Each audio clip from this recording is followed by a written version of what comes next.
வணக்கம். மீண்டும் ஒரு வீடியோவில் உங்களை சந்திக்கிறது ரொம்ப சந்தோஷம். இந்த வீடியோவில் ஒரு நபரை பற்றி நம்ம பார்க்க போகிறோம். ஓகே, நம்ம முஸ்லீம் சகோதரர்கள், அதுக்கப்புறம் ஹிந்து சகோதரர்கள், கிறிஸ்டியன்ஸ்லேயே எத்தனையோ பேரை பற்றி பேசிகிட்ருக்குறோம். எப்படி ஜீசஸை ஏற்றுக்கிட்டாங்க, ஜீசஸ்க்காக என்ன ஊழியம் பண்ணாங்க, எப்படி இருந்தாங்கன்றதெல்லாம் நம்ம நிறைய பார்த்துருக்கோம். இந்த சிங், பஞ்சாபி சிங், இந்த சிங்ன்றவங்க ரொம்ப ஆள் மட்டும் இல்லை, மனசாலையும் ரொம்ப தைரியமானவங்க. நீங்கள் ஆர்மியில் கூட பார்த்திங்கன்னா அந்த முக்கால்வாசி நம்ம ஆர்மி பீப்புளில் அதிகமாக இருக்கிறத பார்த்திங்கன்னா நம்ம சிங் தான். அவங்களோட ரெஜிமெண்ட் ரொம்ப ஸ்ட்ராங்கு. அதே மாதிரி இந்த சிங் பற்றி, சர்தார்ஜிஸ் பற்றி நம்ம இன்னொரு விஷயம் சொல்லும்போது என்ன சொல்லுவாங்கன்னா, உலகத்தில் எந்த மூளைக்கு போனாலும் சர்தார்ஜி இருப்பாங்க, எனி கண்ட்ரி.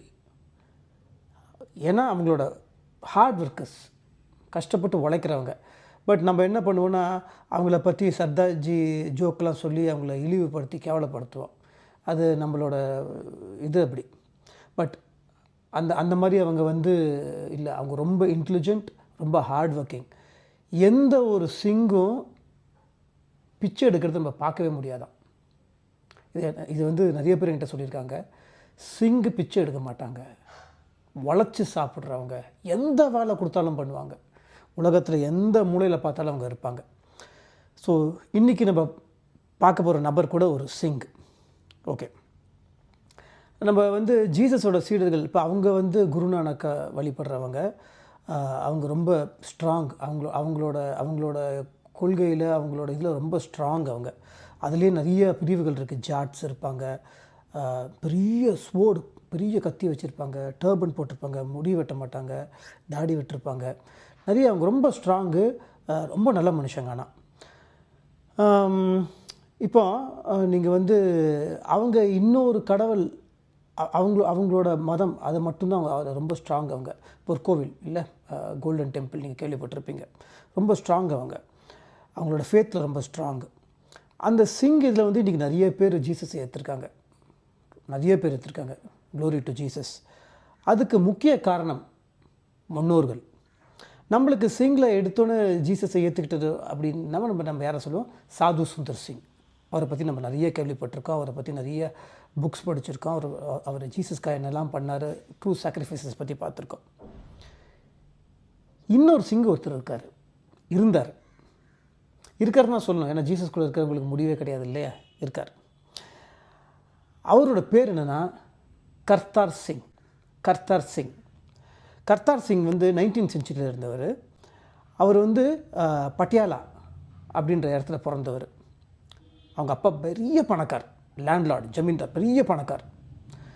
ரொம்ப செல்வ செழிப்புலேயே பிறந்த ஒரு புள்ள, ஒரே பையன். ஸோ கேட்டது எல்லாமே லக்ஸரியிலே வளர்ந்த ஒரு பையன். பணமாக இருக்கட்டும், வசதியாக இருக்கட்டும், கேட்டது எது இருந்தாலும் கொடுக்கணும், ஒரே பையன் இல்லையா, அப்படி வளர்ந்தவர் தான் கர்த்தார் சிங். கர்த்தார் சிங் அவரோட கதையை பற்றி தான், கதை இல்லை நிஜத்தை பற்றி தான் இந்த வீடியோவில் நம்ம பார்க்க போகிறோம். வாங்க வீடியோக்குள்ளே போகலாம். ஸோ நான் ஏற்கனவே சொன்ன மாதிரி கர்த்தார் சிங்கை ரொம்ப ஒரே பையனால் லக்ஸரியில் இருக்குது, பெஸ்ட் எஜுகேஷன், எல்லா வசதிகள்லையும் கோல்டன் ஸ்பூனில் தான், சில்வர் ஸ்பூன் கூட கிடையாது, கோல்டன் ஸ்பூனில் தான் வளர்த்துருக்காங்க. ஆனால் சின்ன வயசுலேருந்தே கர்த்தார் சிங்க்கு ஒரு தேடுதல். என்ன தேடுதல்? உண்மையான தெய்வம் யார், உண்மையான கடவுள் யார். ஸோ அவங்களுக்கு குருஸ் இருப்பாங்க, குருநானக் இருப்பாங்க, அவங்களுக்கு எல்லாமே குருஸ்லாம் இருந்திருப்பாங்க, அதெல்லாம் போயிருக்காரு. பட் அவர் இல்லை, எனக்கு வேறு ஏதோ ஒரு தேடுறாரு, வேறு எதையோ ஒன்று தேடிட்டு இருக்கும்போது ஒரு காலகட்டத்தில் அவர் கொஞ்சம் பெரிய பையனாகும்போது ஜீசஸை பற்றி அவர் கேள்விப்படுறார். ஜீசஸை பற்றி கேள்விப்பட்டோன்னே அவருக்கு அவரோட அன்பு, அவரோட டீச்சிங்ஸ், அவரோட பீஸ் எல்லாமே அவருக்கு பிடிக்க ஆரம்பிச்சிருது.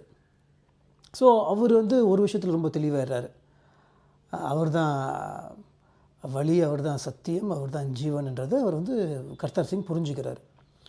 புரிஞ்சுக்கிட்ட உடனே சீக்ரெட் பிலீவர் கிடையாது. நம்ம சிங்கு இதில் இருக்கிறோம், நம்ம நம்ம கம்யூனிட்டியில் வந்து யாருமே வந்து ஜீசஸ் அதெல்லாம் பற்றி கும்பிட்டதே கிடையாது. ஸோ நம்ம வந்து சீக்ரெட்டாக வீட்டுக்குள்ளே மட்டும் ப்ரே பண்ணலாம், வீட்டுக்குள்ளே மட்டும் ஜீசஸோட டிசைப்பிளாக இருக்கலாம்னு நினைக்காம பகிரங்கமாக ஜீசஸை பற்றி எல்லாத்துக்கிட்டையும் கன்ஃபஸ் பண்ண ஆரம்பிக்கிறாரு, எல்லாருக்கிட்டையும் ஜீசஸை பற்றி சொல்ல ஆரம்பிக்கிறாரு. அவர் வந்து அப்படி ஊழியம் பண்ணுன்ற அவசியமே கிடையாது. ஏன்னா பெரிய பணக்காரன், ரொம்ப மிகப்பெரிய ஊர்லேயே தான் பெரிய பணக்காரன். ஆனால் அந்த அந்த அந்த சந்தோஷத்தில் ஜீசஸை பற்றி ஓப்பனாக கன்ஃபஸ் பண்ண ஆரம்பிக்கிறாரு, ஓப்பனாக பாட ஆரம்பிக்கிறாரு.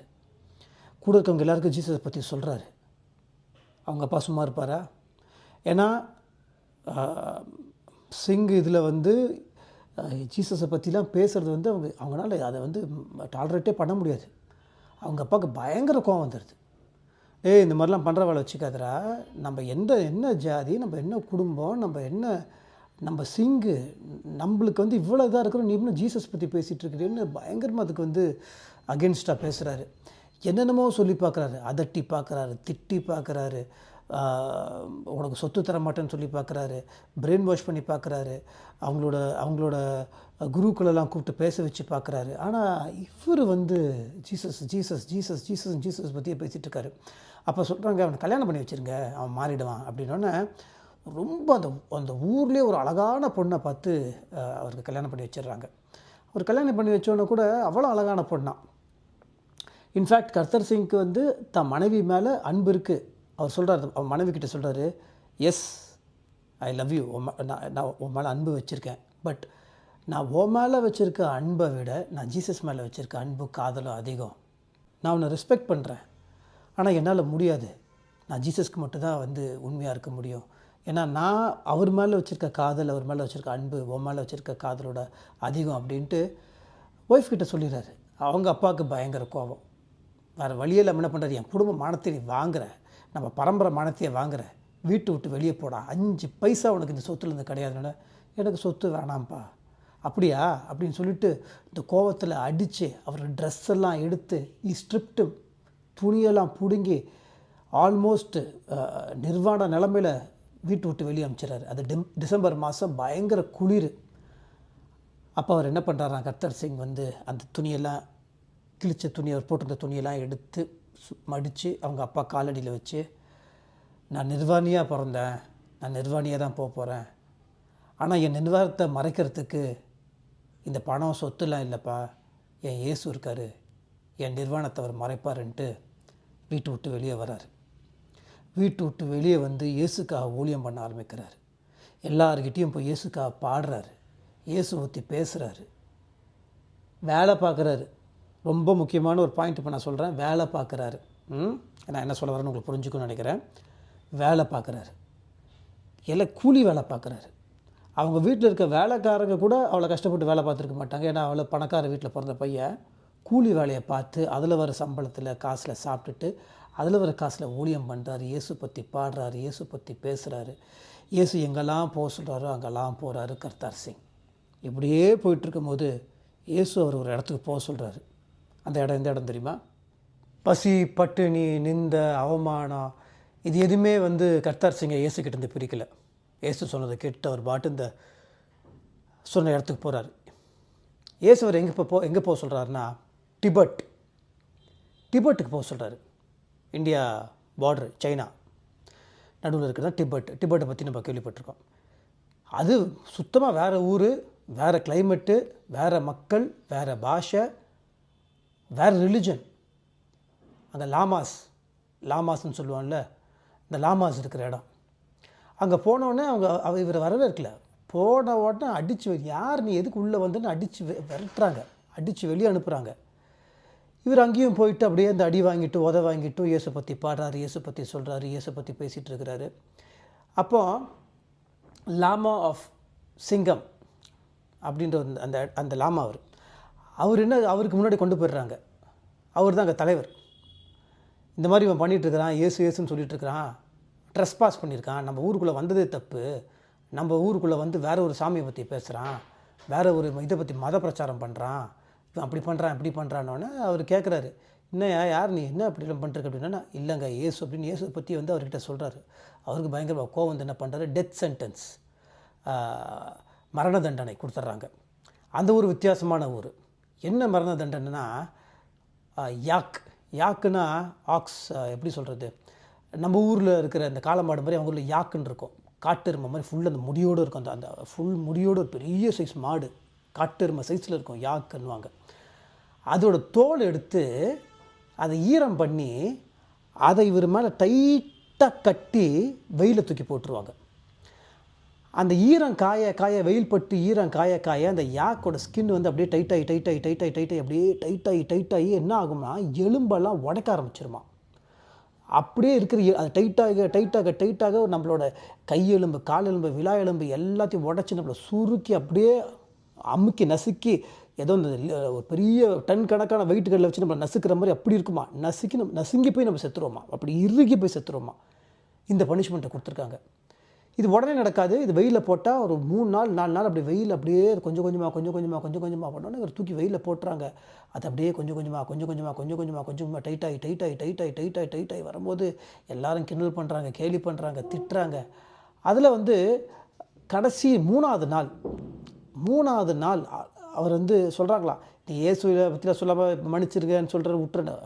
இயேசுவை மறுதளிக்க மாட்டேன்னு அப்படியே இருக்கிறார். ஒரே ஒரு ரிக்வெஸ்ட் கேட்குறாராம், என்னோடய ரைட்டு கையை மட்டும் கொஞ்சம் ஃப்ரீ பண்ணி விடுங்க அப்படின்னு.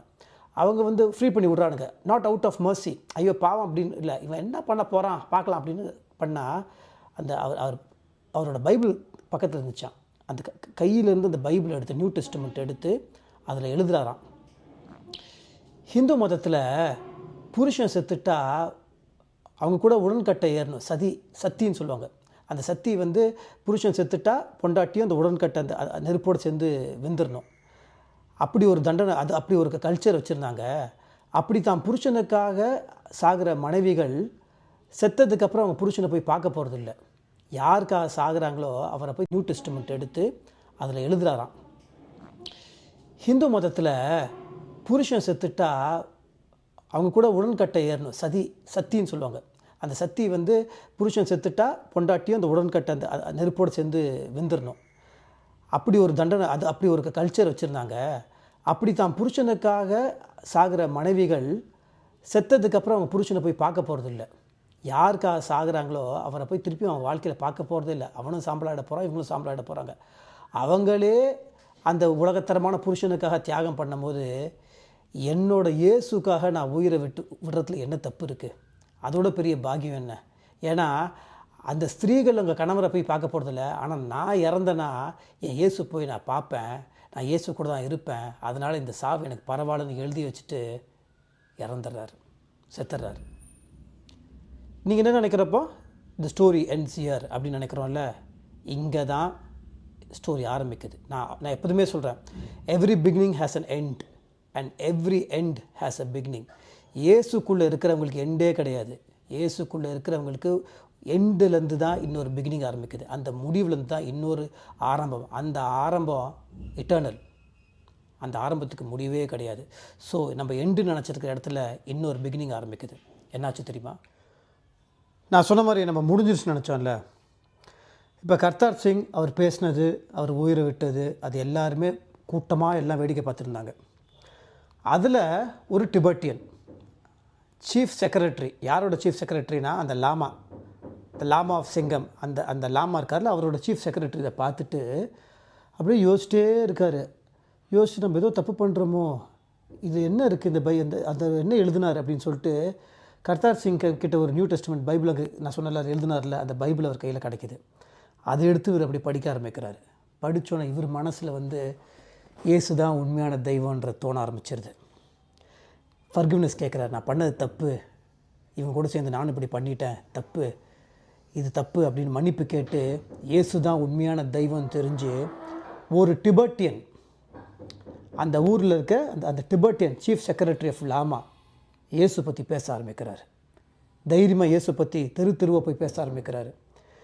கடைசியில் லாமாக்கிட்டே போய் இயேசு தாங்க உண்மையான தெய்வம் அப்படின்னு சொன்னோன்னா லாமாவுக்கு பயங்கர கோவம் வந்து, ஏன்டா நம்ம ஊருக்காரன் நீ, என்னோட சீஃப் செக்ரட்டரி, நீ என்கிட்டே பேசுறியா, அவனை என்ன பண்ணுறான் பாருன்னு சொல்லிட்டு இரும்பு ராடை சூடு பண்ணி, உடம்பெல்லாம் சூடு பண்ணி அந்த சூடு போடுறாங்க. ராடு வச்சு சூடு போட்டு, அவர் இல்லைங்க இயேசுதான் உண்மையான சாமின்னு சொன்னோன்னே இந்த மூங்கில் மரம் இருக்குல்ல, அந்த அதை பிச்சு அது ஷார்ப்பாக வரும்ல, அதை எடுத்து இந்த நகம் கண்ணுக்குள்ளே வந்து ஃபுல்லாக வச்சு குத்தி குத்தி குத்தி குத்தி டார்ச்சர் பண்ணி அவரை தூக்கி வெயிலில் தூக்கி போடுறானுங்க.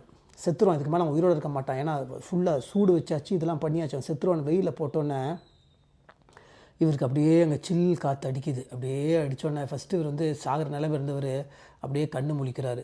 அந்த சில்லு காற்று அடித்தோடனே இவர் அப்படியே சேஃப்டிக்கு அப்படியே கிரால் பண்ணி அப்படியே போய் ஒரு இடத்துல போய் அப்படி சாஞ்சிட்றாரு. அந்த லாமா கேட்குறாரு, இவ்வளோ அடித்து அவன் சாகலையா அப்படின்னும் போது அவனுக்கு கூட இருக்க அந்த சோல்ஜர்ஸ்லாம் கேட்குறானுங்க, என்னடா சாகலையா நீ அப்படின்னோடனே, இப்போ எனக்குள்ளே நீங்கள் எவ்வளோ தான் சூடு வச்சாலும் உள்ளுக்குள்ளே ஒரு ஒரு ஃப்ரெஷ் ஸ்ட்ரீம், கூல் ஸ்ட்ரீம், ஒரு ஊற்று எனக்குள்ளே ஊறுற மாதிரி இருக்குது. அந்த அந்த அந்த அந்த ஜீவ ஊற்று தான் இயேசு அப்படின்னு சொன்னோன்னே இவங்களாம் பயந்துடுறானுங்க.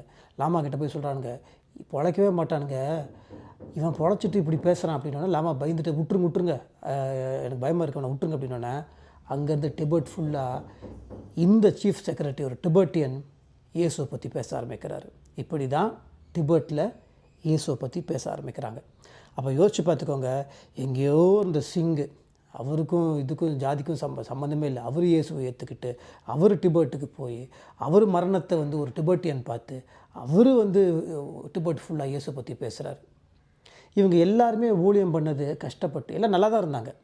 எனக்கு வேலை இல்லை, எனக்கு வயசாகிடுச்சு, இது ஊழியத்தை வந்து சம்பாதிக்கிறதுக்காக பண்ணல, அவங்கள லக்ஸரிலாம் தூக்கி போட்டுட்டு ஊழியம் பண்ணாங்க. என்ன ஒரு டெஸ்ட் மணியில் அது.